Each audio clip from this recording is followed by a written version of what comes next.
look, at my age, everyone thought I was crazy to start this whole new movement. Well, listen, I watched too many people succumb to things that could have been avoided, people who I loved. And I'm not going to allow others to do it on my watch. And as long as I can keep being graced with meeting people like Dr. Riker who know their stuff, I'm going to bring them on and we're going to try to get that word out. There's just you. It's just me, Phil. And you know what? That's good enough. So we're on today, and I want to thank Dr. Adam Riker for coming on. I'm going to let him tell his accolades because there's too many for me to remember. I don't want to mess it up. But first, I want to give the audience a little understanding of how I actually met Dr. Riker. About 2 years ago, my wife got diagnosed with breast cancer. And we, of course, were looking for the best doctors that we could find because I wasn't going to lose her. She meant too much to me. She's too good of a person for this world to lose. So we narrowed it down to about 3 doctors. And I have a dear friend in the medical field around here. We adopted her as our younger sister. Doc got to meet her for the first time just recently. And she looked me dead in the eye and said, if you don't choose Dr. Riker, I will never speak to you again. So with that wonderful referral and threat, may I say, my wife and I immediately said, okay, well, we're going to Dr. Riker. Now, Doc, you're probably going to be humble about this, but I'm going to say it. I feel like you saved my family because you saved my wife. We were scared beyond belief. I think you'll admit that we still handled it with humor because that's what we believe. We believe joking in fear. But my wife was supposed to be on, I call it the chemo pills. I could be completely wrong. The only PhD I have is the PH in Philip and the D in Dannunzio. So don't go by me. But she was going to be on a long road. And we had a wonderful relationship together where we needed to trust our doctor. We needed him to trust us. And I think that's one of the reasons we were able to do what we did. And Doc saved her after surgery. There was no 5 years of anything. So Doc, I'd like you to, and we can get further into that, how important it is to have a great relationship with your doctor and vice versa. But Doc, if you could give them some accolades about, who you are, what you're trying to do, because we're going to speak a lot about nutrition and trying to defeat cancer before it even comes. Sure. So thank you for that intro. It's been an interesting 25 years. I've been doing this about 25 years now or so, give or take. And that's 25 years since after you finish your residency and your fellowship. So 25 years of clinical practice. I'm a board certified fellowship trained surgical oncologist. So I take care of cancer patients. I used to do the full spectrum of all different types of cancer, but over the last, I'd say, decade or so, I really focused my practice on melanoma, skin cancers, breast cancer, and then another type of cancer called soft tissue sarcoma. Over half of my practice is breast cancer, taking care of breast cancer patients. And that is, from start to finish, some surgical management, of course, but it goes beyond that. A lot of the questions that I get are not really related to the cancer itself. A lot of the patients, come with me with a lot of other problems. For instance, they come in with, say, an early breast cancer, but they've got type 2 diabetes. They're overweight. They've got a BMI in the 30, 35 range. They're on insulin. They're on metformin. They're depressed. They've got a lot of other issues going on, which greatly impact, sort of their long-term outcome. And I guess that's sort of a good place to start because that's sort of what got me interested in this whole journey now that I'm doing with lifestyle and dietary modification in order to improve a patient's health to the point where I can reverse those chronic diseases and eliminate them.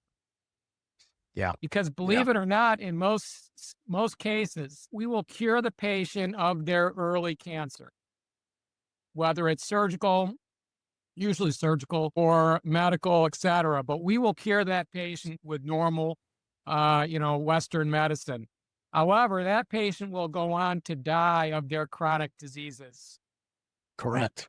And that's something I want to really focus on now. It's unfortunate. A lot of people think also if you're simply skinny, that means you're okay.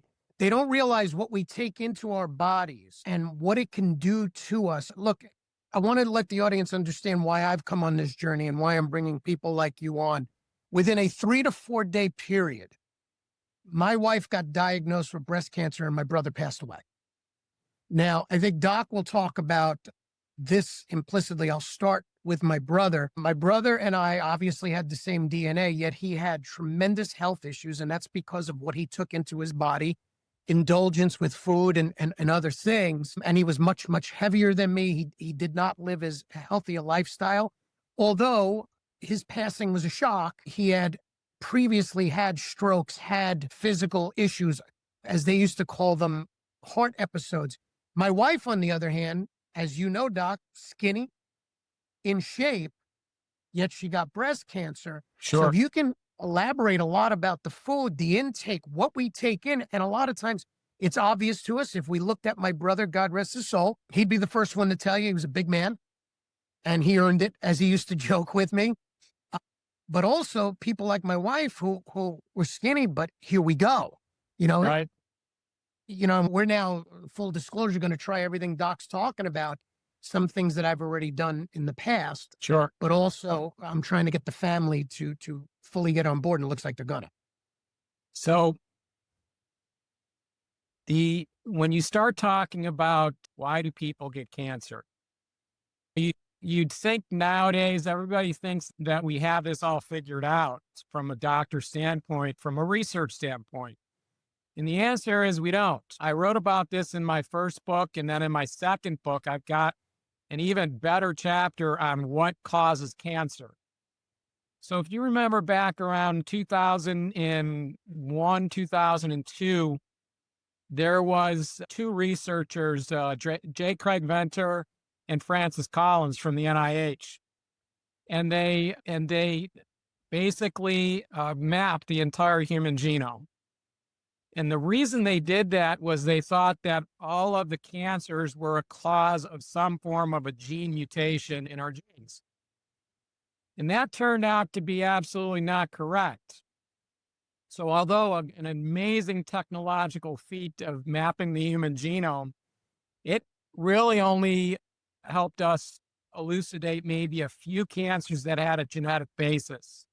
So the point of that is it's not in our genes the vast majority of the time. Certainly there are certain types of cancers like genetically based breast cancer, which accounts Correct. for only 5 to 10% of all the breast cancers, by the way. So you say, okay, well, what causes the other 90%? And I can tell you what that is, and it's lifestyle and diet.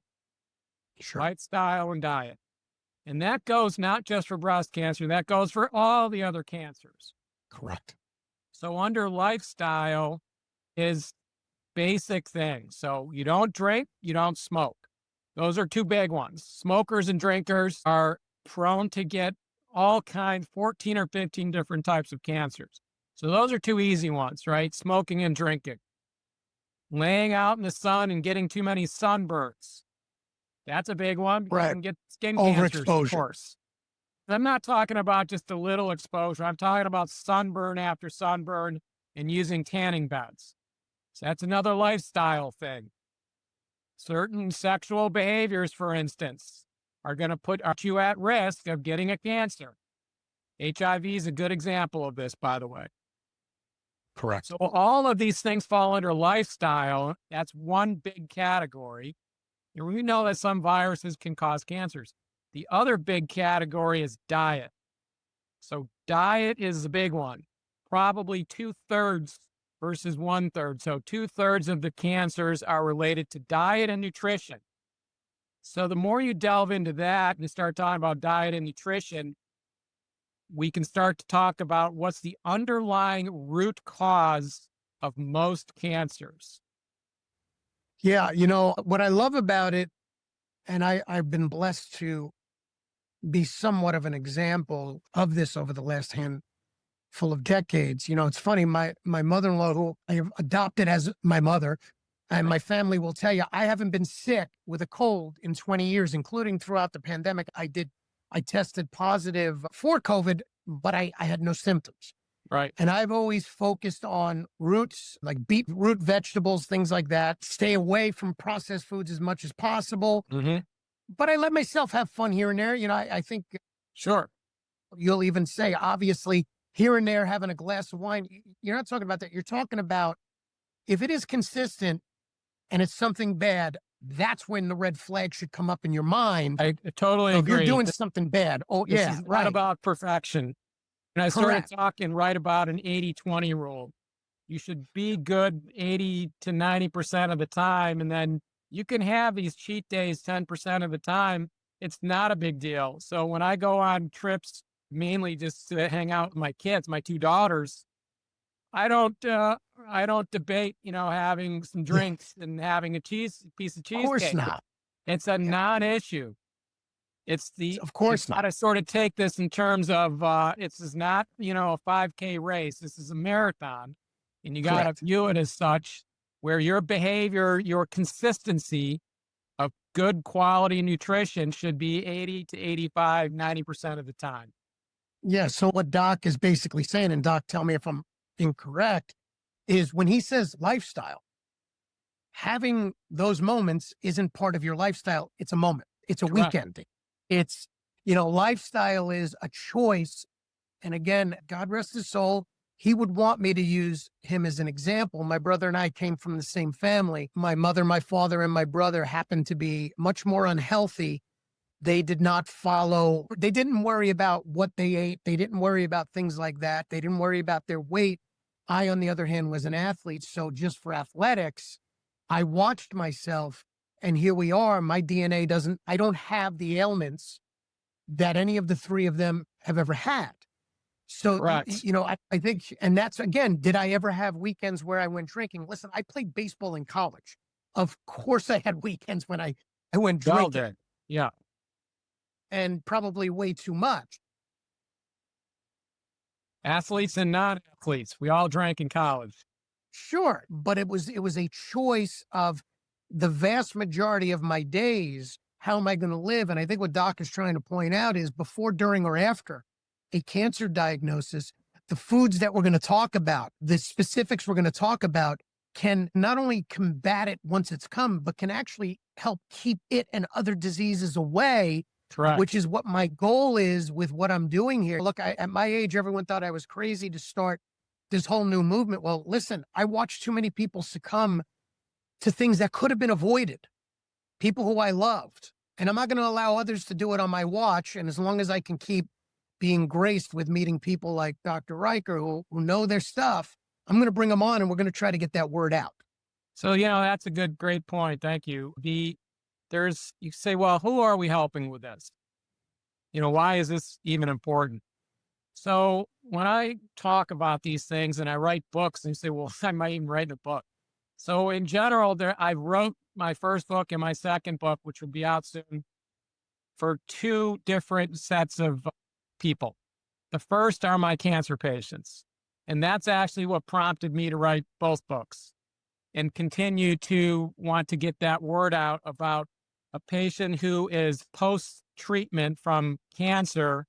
And now they're worried and they're concerned it's going to come back or they're going to get another cancer, and they want to be proactive after their cancer treatment to try to prevent anything from coming back in terms of another cancer, but then living a long, Right. normal life. That's group one. The second group is the general population of people. So that's a much bigger group. And I think this is Yes. the folks that I really want to reach. So, you talked about your brother a lot. I've got brothers, siblings as well, and same sort of thing. You can talk until you're blue in the face, but they're not going to change. There's going to be a lot of people in the United States who are not going to change. It's as simple as that. Correct. Correct. But the point is, it's going to impact a lot of folks in terms of trying to sort of have that moment of clarity when you want to take this into your own hands and say, okay, I don't want to have diabetes anymore. How can I Right. change that?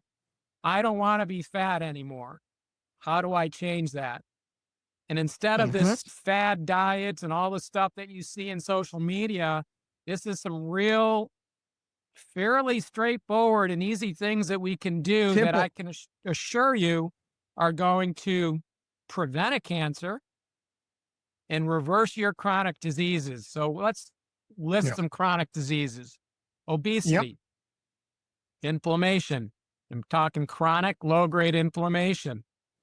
I'm talking about metabolic syndrome, which is a syndrome of hypertension, obesity, diabetes, and other symptoms. And so these are the types of chronic diseases that we're talking about. And then one I don't want to forget is, why do people get fat?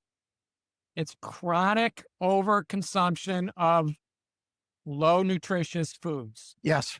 Chronic overconsumption of foods. It's another chronic disease. It's a mental Correct. disease. Would you throw So, mud in your gas tank? That's the point. yeah. You're throwing mud in your gas tank, which is your body. And I'm not saying some of these things are harder to change than others. You got to start somewhere. So that's sort of this whole process of just educating folks, mainly, across the US and across the world, that we have an epidemic of childhood obesity, childhood diabetes, adult onset diabetes, obesity. 80% of Americans are overweight with a BMI of 25 or more. Why is that a problem of being overweight? You want to know why? Because being overweight, this is any BMI over, that's at metabolic index. If you have a BMI over 25, you are considered overweight or obese, and you are prone to 16 different types of obesity related cancers. Yes. Chances are you're going to get one down the road, especially if you've got a BMI of over 30 and you either smoke cigarettes, smoke pot, and drink alcohol regularly. Correct. Correct. So, I think, forgive me for cutting in. I think that the problem is everyone believes it takes a big move. And part of what I do is I go into corporations. I've managed teams for 30 plus years in business. So yeah, I can bring that to it. But my main focus is trying to teach people that outside of work, how they can make themselves more fit financially, emotionally, and physically. And I think it's all interconnected. it is. And one of the parts you just mentioned, oh, there's no doubt, one of the parts you just mentioned was how being obese can affect the body in other ways, how putting bad things in the body. Listen, what it is basically, we know stress can affect our body. Well, what about the stuff we're putting in our body that's causing stress physically, Well, it's not just damaging our body? causing stress, but it's also causing chronic low grade inflammation. Of course. That's Of the course. real issue and problem. And when we start talking about root causes of cancer, it's chronic low grade inflammation is the root cause of almost all of our cancers. Yep. And I want to ask you about that inflammation as an ex-athlete and someone who had a major accident when I was younger, but I have a lot of ex-athlete friends. Me personally, due to my accident, hiding my injuries for decades while I was playing sports once I could walk again, I've had close to 40 surgeries. I have inflammation. Yeah. Is there a difference between the two types of inflammation? And if not, or if so, how damaging is inflammation from the food we take in, the injuries that maybe we kind of bravado wise, we're like, I'm going to play through it. And what can that do to the body? Yeah, I would separate those two out. Inflammation related to injuries, such as, limited stuff like joint pain, lower back pain, things of that nature, can certainly be chronic in nature. However, that's different than the inflammation related to chronic overconsumption, say, of ultra processed foods or junk foods. And that's a key difference. There's acute inflammation, of course, from, say you cut yourself, you've got acute inflammation until the wound heals, and then the inflammation's gone. That's acute inflammation. And that's a normal process of healing, of course. Chronic inflammation should be separated from trauma-associated inflammation and what's being put in our bodies from a nutritional standpoint. Yeah. And, but which one do you think is more damaging? The out of the two? chronic low-grade inflammation from our diets is by far the most damaging. And I want everyone to understand what you're doing here. As a doctor, if you were looking at the monetary benefit, and I'm not saying other doctors do this, but if you're looking at the monetary benefit, it's not beneficial to tell people, hey, don't get sick. But you're here trying to tell people, hey, you know what? I'd rather you not come to me Sure. sick. This I'd is rather a you huge be healthy. area, and it really gets me going because in the beginning of my second book, I've got in the forward in the forward of the book, I write about 5 myths of healthcare. And number one on that list is healthcare is about obtaining better health.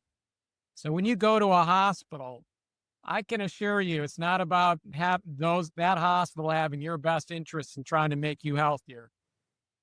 The reality of it is that hospital that you walk in, whether it's an emergency room or go see a doctor in the office, is to extract as much money from you as possible by obtaining unnecessary procedures on you, prescribing unnecessary medications for you, and giving you ill-informed advice about diet and nutrition.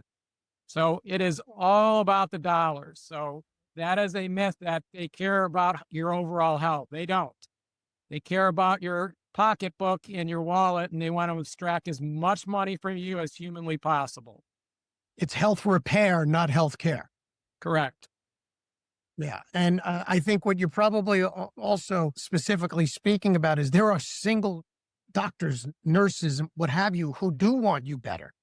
There are. But It's a small group of system, us. It's a very yeah, small group of us. the Here we system are. has I'm taken over. 25 years into this, and I didn't learn about any of this in medical school, residency, fellowship, or even in my general practice. I had to learn all this on my own. This is an important point. So don't just blindly assume that your healthcare professional, your doctor, your nurse practitioner, your dietitian, these folks do not understand the vast majority of them, 9 out of 10, Yeah. have Nutrition, no they don't. And, have no that's business becoming a giving national giving conversation you now. medical advice about health, about your lifestyle and diet because they don't know what they're talking about. And you know what? That's becoming a national conversation now. I don't know who started it, but they're talking about making doctors have to understand nutrition better and maybe some more natural ways of That's getting all. healthy. I understand that, but and I also make this point in my second book. It's not reimbursed by insurance companies. So I could spend an hour with you having this type of discussion with you, trying to make your life better and reversing your diabetes, but I won't get paid one dime from the Yeah. insurance companies. So until Yeah. that changes, there's not a doctor on this planet that's going to spend an hour with you No. unless you're going to pay him out of your pocket to have this discussion that we're having. So And also for the consumer, there's no way to write off nutrition. there's not. At But least so not here that we I know are. of. You can't go to your insurance company and go, hey, I just went and bought healthy vegetables, grass-fed beef. Shouldn't I get a kickback off of my insurance? Well, that's not how it works. So But at the same time, you've got an insurance company that's willing to reimburse partially or somewhat, never fully, but partially for Ozempic. yeah, So here we go. So we're in the United States. We've got 80% of individuals are obese, and it's a lot easier for them to go to their doctor and get their weekly Ozempic shots that they'll pay out of pocket a certain amount, correct. a lot, by the way, especially here in Naples with these concierge practices, pay $500 out of pocket to get an Ozempic shot, and they will lose weight. Don't get me wrong, but as soon as you Correct. stop your Ozempic shots, you will gain all that weight back within a year's time. You see, and Why? that's the other point I Because wanted it to did point not out. change anything as far as your Right. understanding or the root cause of why you're overeating to begin with. Yeah. Yeah. It might have brought your body mass down, but the internal issues and maybe some of the side effects as well Correct. could far outweigh any benefits. So if you do that, and I'm not, look, Doc will be the one to tell you yay or nay, but I'm not going to tell you what to do or what don't do, but I will say this, you need to choose better lifestyle. If you do that, at least start thinking about the intake after that of what you're taking in again, I point out family members who believed when we were growing up, well, it's in our DNA to be heavy. Well, as a kid, I was heavy. So was my brother. So were my family members. I lost the weight. Why? Because I got into Yeah. athletics. Yeah, that's How did just that fake happen? news that it's in our DNA. That, because your father, for instance, didn't live long, you're not going to live long. That's nonsense. I Right. can tell you it's all about lifestyle and diet and nutrition.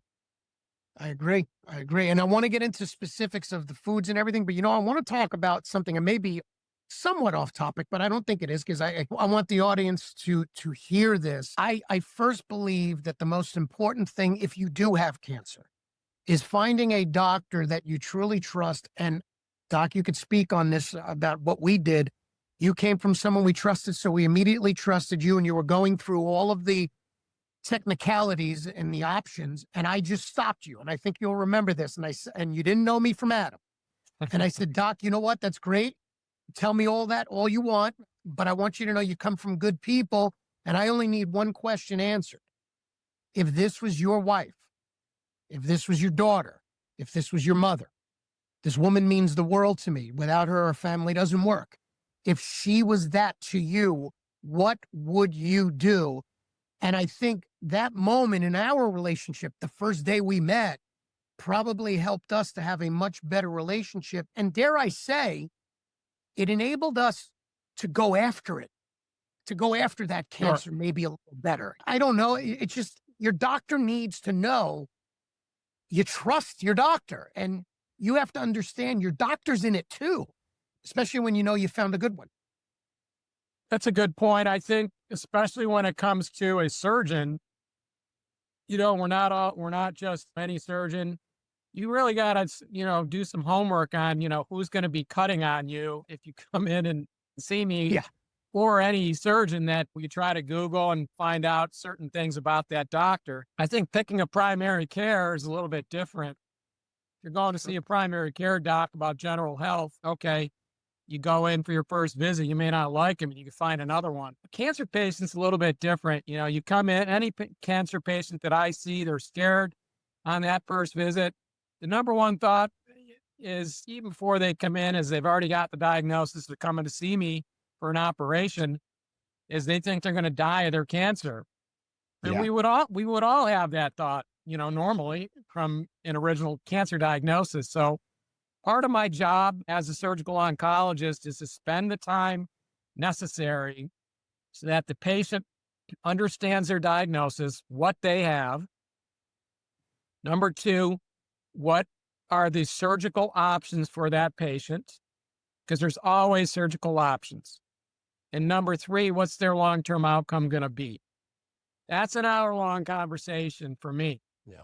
I can make it a little bit shorter, but in general, it's an hour. Sometimes it's an hour and a half. I got to spend that time with the patients.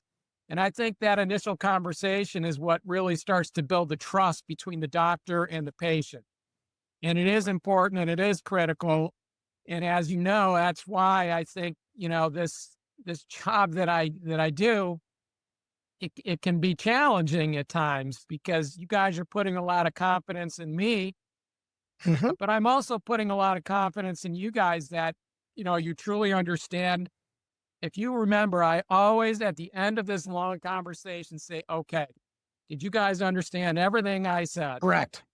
Yeah. Why? Because I want to know if there's something that I went too fast on, I glossed over, you Mhm. didn't understand. Mhm. And and Mhm. that's the other reason why, I give out my cell phone to most of my patients, is because you get home, now you got 5 more questions that I didn't answer. Yeah. Yeah. And Yeah. it's always And happened. we, So I want to be able to know that you guys know that you have access to me. And I think that yeah. says a lot in terms of developing that relationship between the patient with cancer and the cancer surgeon. Well, it makes you human. And it also reminds people that you're human. Well, it's not just that I'm human, it's that I Yeah. really do care about these Yeah. patients. Yeah. So And, if I didn't give out my cell, that says, I think, a lot. It's a I little thought it bit was different shocker. that you're going to get my answering service right after your Yeah. operation and you're not able to reach me. How frustrating is that? I've been So there. I'm not I've been doing there. it. And, Yeah. and I can tell people the same number I was texting, when we had questions is the same number that I texted to tell him we were taking him out to dinner for saving our family. So it was not just some side phone. Okay. Right. Uh, A burner yeah. phone. After every patient, you throw that one out, That's right. This was real. And I think, and it's up to others to decide this, but my wife and I went in, we were scared. And I had just lost my brother 2 days after. So we were like, hey, this world is coming against us. So we united. And she said to me, look, it's hard for me to listen to all of it. And you may remember, I said, okay, doc, I'm going to make sure I pick up on every single thing you say. And then I will sit down with her and break it down to her because it is highly emotional for her. She had never had surgery before. They talk about a grand slam on her first surgery. She allows me to say she had to have a double mastectomy. You should bring her on the show. Yeah, I'm trying to convince her because then I'm going to share some of the jokes. Who better that to we talk had about during- all of this than Yeah. her? Yeah. So I'm going to share some of the jokes that we had because for those who don't know, my wife and I believe we should make fun of everything, including and most especially the things that scare the heck out of us. Absolutely. And Doc will be witness that we were making fun of things every time we came to visit. Okay. So, just a quick side note. She had to get a second surgery. It was a unique surgery to rebuild herself naturally. And Doc explained to me that the best surgeon he felt on the planet happened to be in New Orleans for this surgery. And my first question in his office with the nurses around who already had known me at that point and just started shaking their head because they knew something absurd was coming up. I said, wait a minute, he's in New Orleans, so can we pay in Mardi Gras beats? Because if we can, I am calling every niece, every aunt, every single Italian woman I know to go down to Mardi Gras. It will be the most per capita Italians at Mardi Gras since the beginning of Mardi Gras because they're going to earn those beats. Absolutely. As a very, old school conservative type Italian family, we're not conservative if we can get a discount. Okay. So they'll be flying in, so we tried to keep it light because that also, it's been my experience over dozens of surgeries. If your professionals are comfortable with you, it makes their job easier. Listen, you're fighting a terrible thing every day, doc. It's cancer. This is not, hey, I've got shin splints. This is a difficult thing. So if we can try to make light of it, and I'm not saying, you got to make knock-knock jokes the whole way through, but if you can kind of make light of it for yourself, you're in the battle anyway. So you might as well try to grin. And I personally think, and that's why my company, Humor Resources, it's about trying to bring humor into our lives, even in the darkest of moments, because I think laughter is the best medicine, especially during these difficult times. And, I think you may not diet and nutrition are hand in hand. 100% agree. And as you know, you've spoken to a good friend of mine. He was on one of the other podcasts. He is a headlining comedian fighting stage 4 cancer, yet he goes out every single night making others laugh. And now he's in remission. They told him he was finished. And Doc is actually kind enough to help this man. He lives in another state. And in my opinion, he's in remission from going out and making people laugh. And of course, some of the treatments, there's no doubt. But he was told, get your affairs in order. It's over from day one. And here he is years later. And Doc is now going to help him with his meal plan. And I believe, and Doc, you can speak on this, I believe Doc's right. He says he thinks we all can live to 100 years old if our intake is proper. Correct. We ought to be living normal human beings to 100, 120 years old. I'm not making this up. That's just fact. I agree with you. And now what I'd like to do is I'd like to run down a few things, foods. And I have a whole list of them, reading some of your book already. I've gotten quite a bit through it. The first one. Yeah, the first one. I'm just going to name a food and you give a quick understanding of it because there's quite a few. Some Sure. you hate, some you love. You Sugar. want my opinion on these foods? Yep, sugar. Okay. Go ahead. Which one? Sugar. Sugar. It's the crack cocaine of the 21st century. It's a poison to the human body in all forms. Carbs. Broken down to sugars. So a lot of people don't realize that. Yeah. Still. So you can debate whether complex carbs, which is the classic examples of a potato versus simple carbs, but bottom line is they're all broken down to sugars. Now, meat, and I know your feeling on it, you have the same feeling as mine, but then you can get into more details of what kind of meat, Sure. obviously not processed. Yeah. Even if you go for an occasional sandwich with processed meats, it's okay. From turkey breast to ham, whatever, that shouldn't be a staple, but that's okay. It's meat. The other is, and I wouldn't worry about the preservatives, by the way. That's all fake news. The other, so meat, when we talk about meat, I'm mainly talking about red meat. So Mhm. the hierarchy of red meats, I would say, is, ribeye steak would be number one. It's got a lot of fat in there. The lowest on that list would be, say, a filet. Yeah. It's less fat, it's more lean, and it certainly tastes good. But as far as nutrition is concerned, a ribeye steak is better than a filet. And then Right. you go down below that would be other types of meats, would be chicken, which is fine. It's not at the top though, but it's a great source Right. of protein. You got other, of course, ranging from pork to, all kinds of different, the other good source of protein, not red meat, though, is fish, of course. And we can Mhm. certainly talk more about that. Okay. Which fishes do you particularly like, and what do you Yep. not like?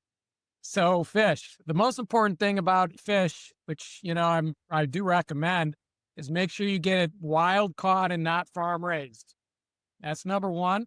You're going to pay more for it, but so what? The farm raised is absolute garbage and you should not be eating it. Yeah. So salmon's a classic example. There's farm raised salmon and then there's wild caught salmon from Alaska, for instance. And Yeah. there are totally different types of fish in terms of their nutritional content. So wild caught and line caught. So they're not netted, they're not raised in the Atlantic in a big net. So if Right. you look at Atlantic caught salmon, almost all of that is farm raised, by the way. Right. It's not Right. wild caught. So that's Right. fish. Salmon's excellent, of course, wild caught. And then other types of shellfish are good. So shrimp, scallops, things of that nature are fine. And then one of my favorites is sardines. It's probably the healthiest of all the Yeah. fish. I hear that. Are sardines. So sardines in olive oil, can't get any better than that.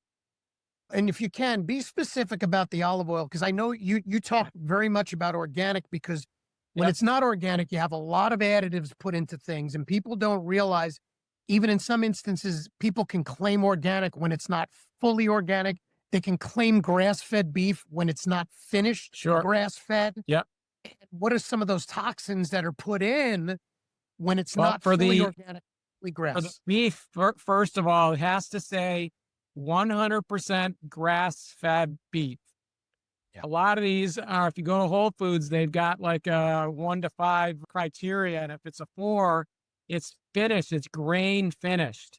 Fatten up the cow in the last 2 months of their life to fatten them up so they get more out of the cow in terms of cuts, but it's grain finished. You're trying to avoid grains in the cow because they normally don't eat grains. It's not part of their Right. diet. A cow eats grass, so it needs Right. 100% grass fed. And And that's like with the farm fish, they're being fed things they're not used to yeah, eating, they're correct? getting fed protein pellets. So wild caught fish don't eat protein pellets. Right. And these protein pellets have antibiotics in them to prevent diseases from all these pools that they're in. So it's Yeah. really just a poor source of protein and not healthy. And then don't forget the most potent carcinogen and the non-organic produce that we buy, whether it's in the US or even in Europe, is glyphosate. So remember, glyphosate, for those of you who don't know, is called Roundup. It's the Yeah. most commonly used pesticide, herbicide in Correct. the world. And it's not that you can just wash it off of the plant. You can't.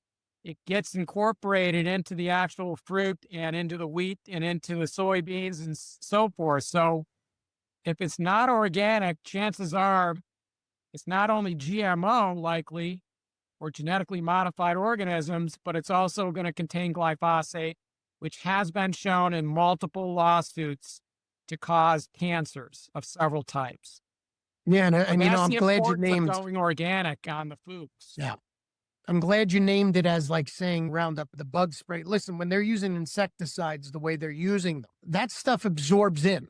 It's billions of tons of pesticide used every single year around the world. Correct. Yep. And that is the I have a whole key. That's why chapter of he's this saying in my book, organic. by the way. Yeah. Yeah, I In our started drinking. reading So, some of by the that. way, glyphosate's in our drinking water, by the way. So you're drinking it also in your tap water. So I stress the importance of getting a filtering system for the water that we drink, and Yeah, it's not healthy to drink from the tap water. you need it. You definitely need a filter because of that stuff that's in the system. Correct. And I'm glad we spoke about the whole foods organic. And I want to discuss. Now, I know you mentioned certain butters, certain coconut milks, as long as they are organic, no sugars are massively added in. Yeah. And so, if you could speak about that, maybe a sugar substitute for people who are used to putting sugar or one of those fake sugars, which are toxic as well, Yeah. in their coffees and their foods. So, if you can talk about that and specifically also talk about coconut milk and the butter you mentioned to me Sure. recently and Yeah. the olive oil. Okay. Let's go with the fake sugar. So artificial sweeteners. So there is a common one on the market. It's called Swerve, which is erythritol. So erythritol is not natural. It goes through a series of processing steps to make this what they, in quotes, term as natural sugar. It's not. It comes from corn. It's derived from corn, and it's actually erythritol is a pesticide, and it actually will kill fruit flies quite effectively. So if you want to drink a pesticide as an artificial sweetener, that's your right to do so. But Yeah. I try to try to avoid erythritol in all of its forms. If you're going to go for a natural sweetener, there's this myth out there that honey is good for you or agave Right. syrup and all of that. That is all just not true. So sugar is sugar, especially when you get it in your foods called high fructose corn syrup. Yeah. Again, this is a processed product that we have that causes havoc to our liver and to our whole body. It's like an atomic bomb going off in you when you're eating and drinking a lot of sugar sweetened beverages that have high fructose corn syrup in them. So that's sugars. So in my book, both of my books, it's basically you got to eliminate sugar as much as possible from your diet in all of its forms. Yeah. Okay. And I'm not arguing that a piece of fruit one every day is okay, but that's all you get. You don't get to consume, 4 apples in December. It's not normal for a human Yeah. being to be eating berries in the middle of Yeah. December when it's snowing Yeah. outside, but yet you can go to Yeah. Costco and get 3 pounds of blueberries.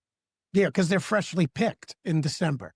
So this goes back to our Paleolithic ancestors that Yeah. basically it was a kill. You survived on what you could kill during the winter time, and it was famine at that time. So there wasn't any of these fruits available. So we have to start to think about what did our ancestors eat. And I'm talking before the agricultural revolution came, which was about Right. 10,000 years ago. So it's relatively new. I could talk about this all day long, but let's talk about olive oil. Yeah. So olive oil, they did a study I watched. This was actually a YouTube video that I watched. It was actually quite good. They compared 10 different olive oils that they bought from Costco, Sam's Club, and then from general just food stores like Whole Foods. And they analyzed them to see, some said it was pure olive oil, 100% olive oil. What they found is that a lot of them were mixed with seed oils, rapeseed oil, and all different types of oils, which are not healthy, the seed oils. And so that was an 8 out of 10 of the olive oils that they examined and tested. So it's not Mhm. always what they, it's misrepresentation, of course, and false advertising, but you got to be very careful in choosing olive oil. Olive Mhm. oil should be cold pressed, number one. It should be single origin, number two. It should be organic, number three. And there's quality controls put in place for olive oil, high quality. You'll see it on the bottle. It'll tell you where it's from. Is it a single origin? That means from one country, One country, correct. even from one crop. It can tell you that it's from one country, one farm, one place. It's the only place, and it's cold pressed, it's organic, and it's single origin. So that's what I'd Yep. recommend for olive oil. And can you tell people, because I've seen a lot of studies even before you told me, and you've just put the nail in it as well, how healthy that organic, cold pressed, single origin olive oil is for our body. I mean, there's so many studies out there telling people, Yeah. but So just everyone gets busy. this is a great question. So once I did all the research on olive oil, and I got some high quality olive oil here. I probably for the last 3 months or so, because I'm doing a carnivore lifestyle right now. I have been for a while. But before I go to bed, I make let's say a secret drink, but I make a drink before I go to bed at night. The drink is about a half a glass of water. Start with water. Then I add apple cider vinegar to it. Yes. And then I don't even measure it anymore. I just pour in the olive oil till it goes to the top and it's about an inch Hmm. thick. I mix it and I drink that. I do Hmm. that every night. Yep. Yep. And it's probably I've one of been the doing that. healthiest things. Yeah. It's probably some fad on Instagram I haven't checked lately, but It's I can tell you it's that I've noticed a huge difference in my sleep patterns, number one, the way when yeah. I wake up, number two, as far as any abdominal bloating, which I never have anyway, being on carnivore, and just my overall general health and wellness has improved. Now, this is anecdotal based on my experience only. I Hmm. think I put in my second book this secret drink that I strongly recommend Yeah. every single evening. It's funny. Every night for as long as I can remember, I have taken a tablespoon of extra virgin olive oil. And I joked with my wife many years ago. I said, in college, if I could take shots of tequila, I could take a shot of olive oil. I'm fine. Absolutely. And I've been doing, and I took a tablespoon of the olive oil, and I won't lie to you, it brings a tear to my eye being an Italian that you're saying extra virgin olive oil is great for us. Yeah, it's wonderful. And That you makes can my have life easy. you can take 1 or 2 tablespoons throughout the day. So if you're a Yep. once a day, for instance, if you're a once a day meal person, OMAD, 1 meal a day, you can wake up in the morning, probably harder in the morning, but usually at 12 noon. If I'm at home and I got olive oil, I'll take 2 tablespoons of olive oil and wash it down with some water. And it will curb your appetite a little bit It's too. At amazing. least, It's has so many health benefits. It's too numerous to count. well, you look at the Mediterranean diet. Yeah. Basically, there's been studies they show in the Mediterranean, there's so many people, they don't exercise, they don't do anything but eat Mediterranean and a lot of Sure. tons of this fresh olive oil. And they live over 100 years old. I believe they're called Now what's the term? Centaur? these are the blue zones, Yes, the blue zones. and I talk about that in my second book as well. There's Okinawa in Japan. Hmm. There's 2 blue zones in Italy, and Yep. very likely due to the fact that they have a lot of olive oil intake. They drink red wine, Yep. which has resveratrol in it, which is known to extend life, and it all starts to go hand in hand when you start talking about a healthy nutrition and lifestyle. Which is funny because if I do drink, and it's very rare, I drink red wine. And Yeah, that's red been wine's my got lifestyle. resveratrol, certainly not a lot of it. And that's why I do recommend a supplement for certain things like resveratrol. But I tell you, the data is there and it's very clear about what represents. If you get all the data together, it's not all in one place, which is a problem for me when I was researching for these books. You got to really do a lot of research to find this data, but once you do it, it's out there. I can Yeah. guarantee you this is all published stuff and it's out there and it's evidence based. Well, as I'm reading your book, I've seen that you've done that. There are a Yep. ton of references you put through, not only at the end, but in every chapter, you were putting I references. thought that was important. You know how when you read a nonfiction book and all the references are at the end, and you can't find them, you can't figure out what chapter you were in to go to the reference. Right. So I decided that after every chapter, what I just talked about, I'd put the references there. And So it made it real easy. yeah, and Yeah. that's for a couple of reasons. One, I didn't want you to think I'm just making this stuff up. I'm not. Second, you can just go to the reference. If you don't believe me, just go to the Correct. reference and you can look at it Yeah. for yourself. If you don't believe me, you can go to someone else you can choose to not believe. That's right. Usually a And then family someone member. else you can choose to not believe. And look, I can just say to people, and you can talk to you blue in the face, that I can't save them. They got to decide if they want to save themselves, not to be dramatic about it. But listen, I believe making better choices saves us in many ways. Not only saves us years, saves us from being ill, but I think it's extremely important and I teach in my teachings, I speak to people about just giving people a little nudge. You'd be surprised if you just put it out there. Yeah, I They'll make agree with the that. better choices. You can't beat them over the head with this from day one. It's too No, much. If you look at any one of my bullet point sheets, there's a lot of stuff on there to there do, is. and it can be overwhelming. So I don't think it works to beat them over the head and say, you've got to do this. The most important thing about long-term success for any person, because we're all different, is consistency and Yep. the will to change. Yep. That's going to be different for everybody.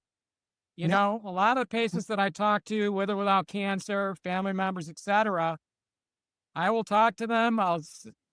Talk to them about basic stuff, about changes in their lifestyle and diet, and they're not going to do it. I understand that completely. Mhm. But for those that have embraced some of these fairly straightforward and easy changes, I can, just from the feedback that I get from my patients and from losing just tons of weight, which women love, of course, to feeling better, to all their joint pains go away. Their diabetes gets reversed and it's gone. They don't have Yeah. diabetes anymore. They're lighter, they're happier, their depression goes away, they're sleeping better. They don't have sleep apnea anymore. The list goes on and on. It's amazing. And this is from a few simple changes. Yep. The This best is what way, I talk about and what I think that hopefully some folks will embrace by reading the book and, starting to implement some of these positive changes in their lifestyle and their diet. the best way, like my mother-in-law is reading the book as well. And she immediately had questions for you. I said, before we start asking a million questions, she goes, I don't know where to begin. I said, well, begin with chapter 1. What's one Yeah. of the changes in chapter 1 that you can make right now? And you won't believe she's running now. And then chapter 2 came and, oh, I can change that. So for most people, I hope you get the book. I hope you read it. I'm speaking to anyone out there, and we'll let you know where to get it. Start with chapter 1. Hey, you know what? I can make that change. Then chapter 2, I can make that change. A lot of what you've mentioned in your book, I recognize already things that I've done over my lifetime, and some were new. And one of the main new ones, and then we'll wrap it up. One of the main new ones I want to discuss is everyone thinks if they eat vegetables, they're perfect. Can you mention just the bad vegetables per Sure. se? I don't want to say bad, good, and why they are not the best choices. And if you want, you can go briefly over the good ones as well, but the bad ones that many of us thought were great for us.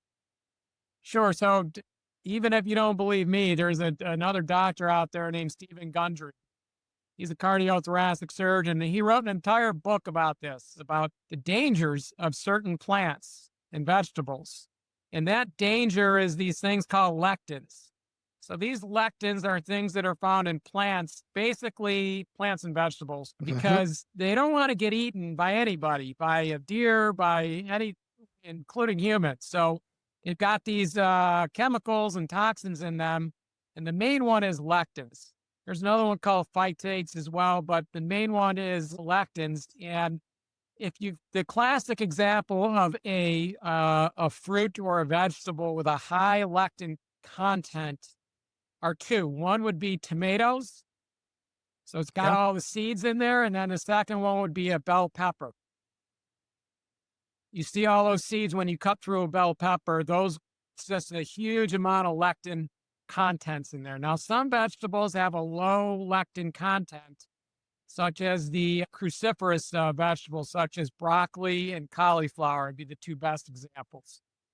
I used to think that a whole foods plant-based diet was the healthiest of diet in the past. I do not have that same thought process nowadays. I Yeah. think that there may be a role for vegetables, but as you know, I've been doing a carnivore And type lifestyle for well over a year now, and this is probably the healthiest that I've ever felt out of all of the different diets and lifestyles that I have tried. I've tried them all.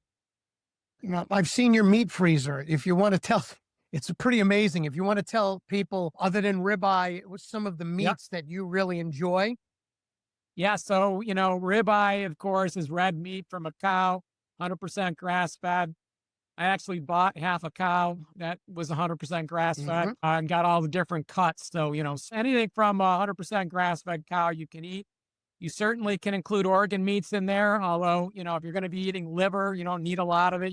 It's completely No. optional. Of course, you got ground beef, which is my favorite. If you're going to have ground beef, you want it to be like an 80%, 20% fat type of Correct. ground beef. You don't want the super lean ground beef. You need to have fats in this diet of, this carnivore lifestyle. And before I forget, you can include bacon in this, bacon of Yeah. all types. So if you're going to go, so say, not strict carnivore, but a good carnivore lifestyle, here's your basics. You got red meats. You can do wild game as well. So venison, I have a lot of venison Mhm. that I like, all from deer that I've killed, I might add. So you got, To learn the hunt, learn yeah. the hunt. So ground beef, red meat, any type of meat, by the way. Wild caught salmon and fish is great. Butter, eggs, and bacon. And bison, I think you like as well, right? Bison is wonderful. Yep. And if you can give a real quick thing about the butter, you had mentioned the Yep. specific Butter. type of butter. That's good. So when you're for butter, you need a 100% grass fed butter. So and then there's a second type called ghee, Ghee, which is clarified butter. So they basically boil the butter and boil out all the proteins. Ghee is wonderful. So if you can add ghee or 100% grass-fed salted butter, that's optimal. And so there's Kerrygold, which is what I like. There's some other brands out there, but it's 100% grass-fed butter. And I can't Beautiful. stress this enough that butter is one of the healthiest things you can eat. Yep. And, before we go, I want to have you back on. Obviously, we could talk for days Plenty to talk because about. now, yeah, now that the audience got to know you a bit, we can then get more in detail on quite a few Well, let's things. see what type of You- questions they may have, and then maybe we could do another one Correct. based on their questions.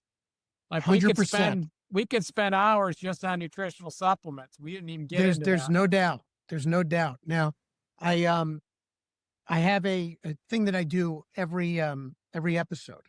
It's called the Solemn Five. We take Okay. 5 seconds to be sad about things, but then we're done with it, and we can either make fun of it or come up with a wonderful story. So in this case, obviously cancer. Okay. We can be solemn about the fact that we met because my wife got diagnosed with cancer. We're allowed to be sad. We're not allowed to live sad. I won't let Right. people live sad if I have anything to say about it. So I actually take 5 seconds with each guest. We're solemn. We can be sad as much as we want for those 5 seconds, but then we either got to make fun of the situation or just tell a nice story. And I'll begin after the solemn five. So in 3 seconds, if you don't mind, Doc, I know this is probably goofy, but in 3 seconds, we're going to take a solemn five. We're going to tilt our head. Okay. And three, Okay. 2, 1. All right. We're done being sad. So now my wife has given me the right to say this joke. Okay. So we're not making Okay. fun of cancer. We're making fun of our experience. We have a loving family member. We're going to see them during Thanksgiving up in the Northeast. He's not, well, He's adopted family. As you've noticed, we're collectors of people. Once we Yes, meet people, we don't let them go. They become part of our family. We're blessed that just way. the good ones. Yeah, we weed out, right? But he adores Jay. So does his wife. And they were panic stricken. They were so saddened with everything we had gone through. And Jay and I finally had said to each other after being very sad. I mentioned in one of the previous podcasts, we broke down crying. I hadn't cried in years, and I cried. And then I looked at her and I said, okay, can we make fun of this now? And she said, yes. And you witnessed it in every time we came to your office. We Yep. joked about her cancer to make everyone laugh. And at one point, I think one of the ladies looked at me and goes, I don't know how you two do it. I go, because we have to. The other choice is to be miserable. Right. So this friend calls up after my wife and I were joking, and he is just down and out. And he's just sad. And he adores me. So I could tell the truth of what I said to him. I said, okay. I go, are you done? And he starts giggling. I said, listen, if it makes you feel any better, we're having a double mastectomy party. He immediately bursts out laughing because he knows who he's talking to. He says, oh, yeah, really? What are you going to have for party favor? I said, yes. Okay, now shut up and let's move on. And he needed exactly that moment of ridiculousness and hearing my wife laugh in the background. Understand, hey, look, it's okay. We're going to get past this. We're going to get through this. Make fun of it. Take its power away. So I if, you- told if you you that at your first visit, you guys are going to be fine. you did, and you loved our way of handling things. And if you will, do you have I think you actually mentioned someone before to me when we were at dinner, how she is so much healthier now. She was a cancer patient of yours and she's followed some of these things. That's a wonderful story to end on. Yeah, I always make the point. It's sometimes it's not about the cancer. I see patients with early cancers all the time, and I don't have this long conversation with them about nutrition and stuff until after their operation, after they're doing fine. Then I have the longer conversation because that's what's going to get you to 100. It's not cancer's not going to kill you, and the 90% of the cases is not going to kill you. It's the Yeah. other stuff that's going to get you. And so I sort of have their ear after the cancer diagnosis to start to talk to them about nutritional change, some lifestyle changes, because that's what's going to get you to be 100. Yep. And you had this lady, I remember you said she was ill and then she came to you and she started implementing this. She lost weight and she's in her 80s and she's the Yep. healthiest she's ever been. I had a 94-year-old in my office, same thing. He had different cancer, but I took care of that. And 94 years old, you're thinking, well, what's this guy going to do? He's not going to do any changes. Ken, Gave him the bullet point sheet of some nutritional changes to do. Sure enough, he emailed me three months later and says, I've never felt better. And I've dropped 20 pounds. He's there 94. you go. 94. Yeah. He's going So to now, make Doc, it. You watch. where do we find your book, your supplements, the exact website, if you can spell it out for everyone? Sure. The book, my first book is called The Riker Regimen, and it's on Amazon right now. The second book is going to be called Nutritional Nirvana. That will also be on Amazon, hopefully by the end of this month. So And I believe you have a website. The website I have my nutritional supplements, all herbal-based nutritional supplements, proprietary blend that address 6 different chronic issues. One's for inflammation, one's for brain function, cognitive function, one's for sleep.